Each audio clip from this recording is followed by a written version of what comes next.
come? How come? Barsiisa san barattoonni bar fuula isaa arguun qaban yaa jedhiiroo. Nama afoo dhaabbatee boru gara hamilee ittiin barsiisu hin qabu bar. Please. Akkaataa barsiisaa san ittiin qunnamu naa godha. Warri naannoo sana jirtan, warri iddoo sana jirtan, barsiisaa sana na qunnamsiisa. Na qunnamsiisa. I want barsiisaa kana bira dhaabbachuun barbaada. Barsiisaa kana hamilee isaa itti deebisnee horuu danda'uu qabna. Barsiisaan kun ilmaan qaba. Yoo xiqqaatee barsiisummaa keessaa kan ba'uyyuu yoo taate barsiisaan kun iddoo biraa dhaqee boqatee sammuun isaa bakkatti deebi'ee uffata isaa malu uffatee kabajamee iddoo itti jiraachuu danda'u qaba. Hamilee kamiin jira keenya? Ufachi kaayaa laala. Ogummaa barsiisummaa kana keessa dulloomiyan. Dhugaa isinitti hima. Garuu gocha daa'imummaa irraa eegalee ogummaa barsiisummaa kana keessa tureera. Guyyaa tokko eessumattu kan qullaa dhaabbatu maraataa malee barsiisaa qullaa dhaabbatu mootummaan qullaa dhaabu argeen beekuun.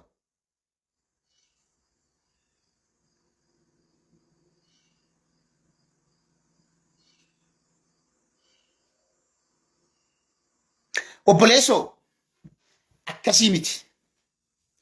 Kasii miti. Barsiisaa qullaa dhaabaniin gahaadha. Ragaadhaaf keetta malee sooshaal miidiyaa irra abadan hin keettu. Abbaan fedhe haa maxxansu. I saw it. It is a shameless thing. Maal obboleessoo? Sooshaal miidiyaa nu buusuu qaba. Buusuu qaba. Gocha akkanaa nama guddaa barsiisaatu barsiisaan kabajaa qaba. Garaa jalaan walii hirta. Garaa jalaan qaama barbaachisutti hirta. Sana booda irra dalayda. Barsiisaa kana adunyaatu argee amma. Okay, mirgal mana mati gabroota. Maal gabran maal wanti garaagarummaan inni maal qaama namicha sanaa poosti gooteetiin. Maal argatte? What are you going to get out of it? Warri akkas godhe yoo godhe kana godhan jedhamee sagantaan irra dalagamee barsiisaa kana irra raawwatame jedhamee maqaan isaatu osoo hin himamne jechuudha. Akkuma suuraa isaa amma laal adunyaa kana irratti barsiisaa kana namni hin beekne hin jiru amma. Jaalattanii jibbitanillee. Barsiisummaan ogummaa mootummaan TPLF irraa OPDO irraa eegalee hanga dhaan biyya san keessatti ogummaa kabajaa dhabe malee durba irraa dubbannee turre. የኛ ሙሽራ ኩሪ አገባት አስተማሪን ኢሰ ጀደሙ ሰን ኦጉማን በርሲሱማ ኦጉማ በርሲሳኑ ኦሶ በዲ ደለጌ ዱደዱበት ቀብዴ ጎርሲቱዳ ኢኪዮስ በርሲሱማን ዳሎተ ሜቀቱ በርሲሳ ቦዳንጅራ ኢልሚ ነማ ጠሊ ነማ ከለፋበው በርሲሳ ላላ ጉደታ በርሲሳ አርጋ ጉደታ አከይሳት አጀዳ ጉደታ ዮ አመገሩ ዮ በርሲሳ ፉቴ qaama isaa qullaa futee keet akka barsiisaa ta'uudhaaf namni mana barumsaa deemuun maaliif barbaachisa? Wanti barsiisaa irra raawwatamu isa irratti raawwachuun maaliif barbaachisa? Maal gochuu mana barumsaa deema dhaloonni biyyattii sana kana booda?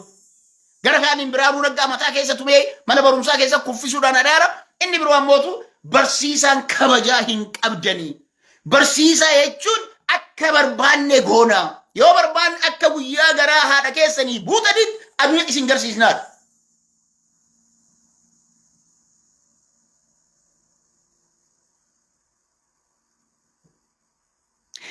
Everything is wrong, Sadiq Negositti Madagefat. Everything is wrong. Abban Surah sana post go delle to konto nama hamile of it biadu dandau kaban. What about if it is your picture? Do you post it?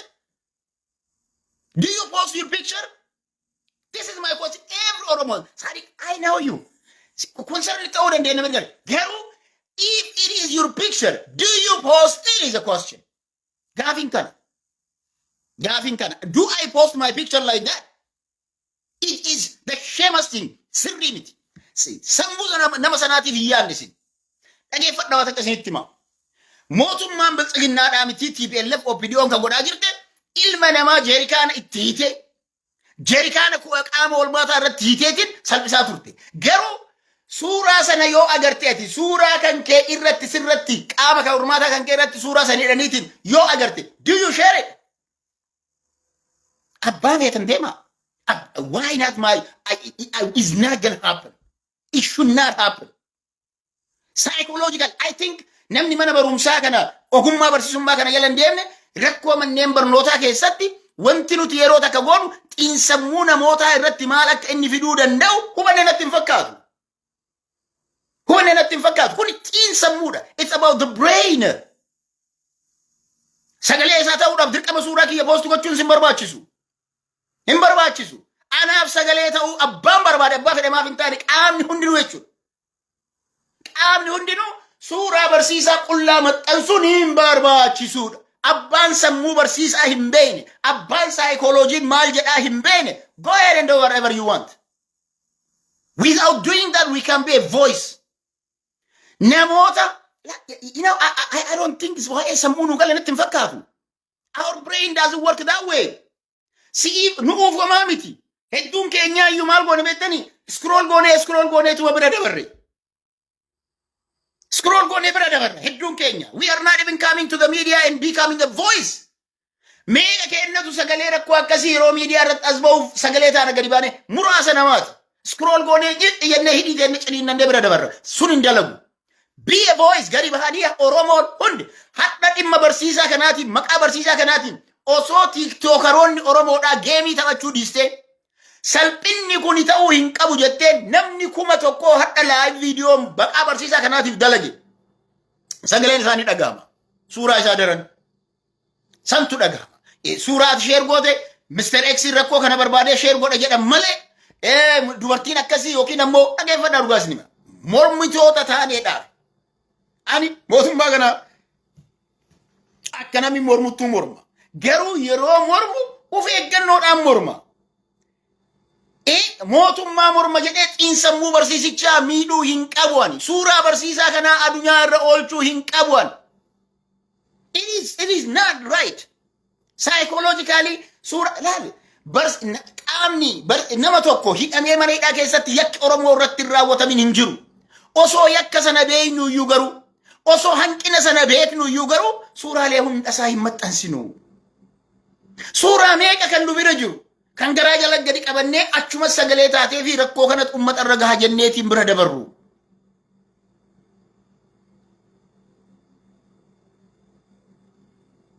It is not in a moment. Let the world sit. The world is not a solution for Ethiopian problem. Rakkoon kan amma beekan malala. Adunyaana agartuu jenna. You see? No. Adunyaa agarsiisuudhaaf Feesbuukii kiyyarra maxxanseetii miti. Adunyaan akkaataan itti agartullee Feesbuukiidhaanii miti. Akka itti agarsiisantu jira adunyaa. Adunyaan akkasitti miti. Akkasitti hin fakkaatin. Feesbuukii irraa wocnee fi miti adunyaan kan nu agartu. Adunyaan intarastii ofii irratti hundoofte si agarti obboleessoo. Adunyaan intarastii ofii irratti hundoofte si ilaalti malee suuraa poostii godhaa oolteen. Maal jara keenya suuraan poostii godhame Gaazaa kan caalee jira. Rakkoo Gaazaa suuraan caalanii jira. Suuraan namni ilma namaa fiduu danda'u akka biyya distract garuu tumaa jiran. It's not about that. You need to know how to fight for human rights. Akkaataa itti falminu, akkaataa itti adunyaatti waa agarsiisnutu jira. Neetworkii jira. Neetworkii sana fayyadamtee mootummaan kunooti qabatamaan barsiisa akkanaati, godina akkanaati, maqaan isaa ebalottee garaa jalaan qaama dhimmi ilaaluuf beeksista. Amma namoonni tokko warra poosti gochee diffoo warra I think warra poosti godha defend godhaa jirtan na fakkaate. Barsiisaaf sagalee taa dhiisaati. Don't defend them. They are not right. They should not do it. I will give them that right. Zero kenna abbaa barbaachisaa ta'e dhimma kanarratti. Abbaa fedhe maaf hin taane. Mucayyoo dura jalqaba argellee irra argee achi boodallee namoonni biroo share godhuu danda'an. But I will never ever give them a credit for posting qaama barsiisaa qullaa poosti gochuudhaaf. This is not a credit. Maan miidiyaa irratti bahanii waan san hin goone. OMN irra dhufaniitiin atattamaan emergency dhadhamee gocha kana raawwatame jedhamee live dhufanii maa irraan dubbanne. Maa irraan dubbanne. Kana godhame hin goone yoo jedhanii isaan lakkii nuti barsiisaa qullaan dhaabne isaan kan jedhan taate kunooti godina kana kan godhe qaama kanatti ragaa itti kennita yoo si afoo dhaabbatan. Hanga si afoo dhaabbachuu hin dandeenyetti dhageeffadhaa. Hanga si afoo dhaabbachuu hin dandeenye tiyoorii tokko bar yeroo ati dubbattu unless they say no kana hin goone guyyaa isin jette ragaatti dhiyeessita. Garuu hanga ragaa qabatamaa harkaa qabdutti dirqama kaadiree faarsee bulaa kana amansiisuudhaaf jecha amma suuraaleen maxxanan maal seetan beekanii dhugaa isinitti hima. Faarsee bulaa amansiisuudhaaf kun hin taane jedhanii waan si afoo dhaabbataniif jecha wama agarre suuraa hunda maxxansaa jirra. No. Itti amana abbaan feetan gara feetanii amana. Psychologically it is not right. Ani faarsee bulaa amansiisuudha. Faarsee bulaa natti hin duuliniif jedhee suuraa barsiisaa sanaa hin maxxansu. It is wrong. Wrong. Because laal gocha barsiisota Oromoo irra gahaatiin bahe waggoota 100 oliif gocha hammeenya Oromoo irratti raawwatamaatiin bahe hunda isaa poosti goona taanaaniin dhugaa isinitti himaa waliin jiraachuun hin danda'amu. Araara buusuun hin danda'amu. Araara buusuun hin danda'amu. Nageenya fiduun hin danda'amu. Wanti TPLF fi jara keenya waan addunyaa agarsiisnu jira, waan addunyaan agarsiisne jira. Waan keessa keenya qabannu jira, waan look carefully. Yoo dhugumatti neetworkii qabaatte, let me tell you, yeroo bara ammaa hayyoonni Oromoodhaa hedduun isaanii hidhaa turan, waan tokko waan asii keessaa rakkannu qabs OPDO ma keessa dhageeffadhaa isinitti hima. Namoonni Oromoo garaan gubatee Oromoodhaaf hojjetan hedduutu jira. Namoonni Oromoodhaaf hojjetan looyeroota ta'uu danda'u, aqaabee higgii ta'uu danda'a, abbootii seeraa ta'uu danda'ani. Warroonni waan hamaa Oromoo irratti namoonni raawwatan garaa jalaan daayivarti godhan hedduutu jiran. Warri suuraa namicha kanaa poosti gochuudhaan sirriidha kan jettan taanaan I ask each of you suuraa keessan meequllaa kaati poostuuf godha. Trust me. Osoo isin taatanii suuraa keessan kana isinirra raawwate jettanii gadi baatanii hawaasa keessa dhaabbachuu hin dandeettan the next morning. The next morning hawaasa keessa gadi ba'uu hin dandeettan. Kanaafi wama argine mara akkasitti mitiidha. Akkitti sabaaf falmattu rakkisaadhaan kanaa ol waan kana jechuun barbaadu. Ammoo warri biyya keessa jirtan barsiisonni waan kana dhageettan. Anamma jennoon koo diaasporaas miti. Barsiisaa biyya sanaati. Because diaasporaan solutionii inni waan kanaaf fidu hin jiru waan ta'eef. Hin jiru. Wanti guddaan godhamuu qabu barsiisonni biyya keessa jiran.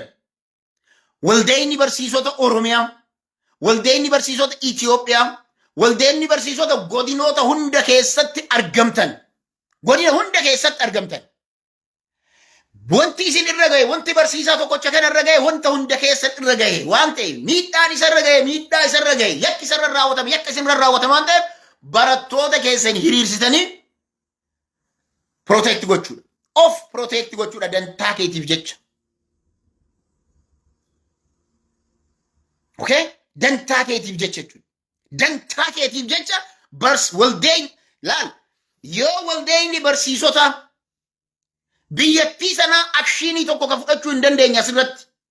Waldeenni barsiisota Oromiyaa tarkaanfii fudhachuu hin dandeenye taanaan waldaa barsiisota Oromiyaa kan gatii hin qabne kan maqaa qofa miseensummaa keessan keessaa uf baasa. Maallaqa keessan nyaachuu malee mirga keessan isinii falmuu kan dandeenye yoo ta'e. Qixxaa ofii garaa ofii guuttachuu, biiroo ofii kabalachuu, mindaa ofii garaa ofii guuttatanii dhiibanii deemuu malee maqaa keessaniin biiroo keessa taa'aa. Faayidaa hin qaban isiniif taanaaniin reject them waldaa barsiisota Oromiyaa keessaa dhabamsiisa. Hin barbaachisu. Waldaan dhabamu hin barbaachifne waan ta'eef jechuudha. Waldeenni aksiyoonaa beeka. Maallaqa mindaa keessan irraa jiruu qaalii kana keessatti muramee oofisa ittiin ijaaratanii yoo kireeffatan kiraa ittiin baafatanii mindaan achirraa isaanii baafa. Yoo garuu mirga keessaniif hin dhaabbanne hoo. Yoo garuu mirga keessaniif hin dhaabbanne hoo. Mirga keessaniif hin dhaabbatan taanaan mirga keessaniif dhimma keessan hin falman taanaan waldeenni barsiisota Oromiyaa diigamuu qaba. Dismantle ta'uu qaba. Hin barbaachisu. Because yoo ulee karaa maleedhaan sirra buutu kasirraa protect hin goone, yoo mirga keetiif kasii falmuu hin dandeenye, yoo kabajaa sitti horachuu hin dandeenye, yoo ogummaa si barbaachisuun si gargaaruu hin dandeenye, waldeenni barsiisota Oromiyaa hin barbaachisu jala sararaa beeka. Tana dhimmi Gujii. Inni lammaffaa waan social media kana irratti argerraa wanti na gaddisiise waan takka. Bara pirezidaantiin mootummaa naannoo Oromiyaa obbo Junayd Saaddoo ture rakkoon naannoo Harargee keessatti dhiphina lafaati irraa kan ka'e dhiphina lafaati dhugaan jirtu. Lafti toopogiraafiin isaa gaariin turre hawaasni heddummaatee jira Harargee keessatti sababa lafti qonnaa bal'inaan hin jirree fi Oromoon Harargee irraa lafa Oromiyaa gara dhiha Oromiyaa kanarratti iluu dabalatee Jimmaan dabalatee, Shawaa Lixaa dabalatee, Wallaggaa godinaalee Wallaggaa hunda dabalatee keessatti bal'inaan qubsiifamee ture.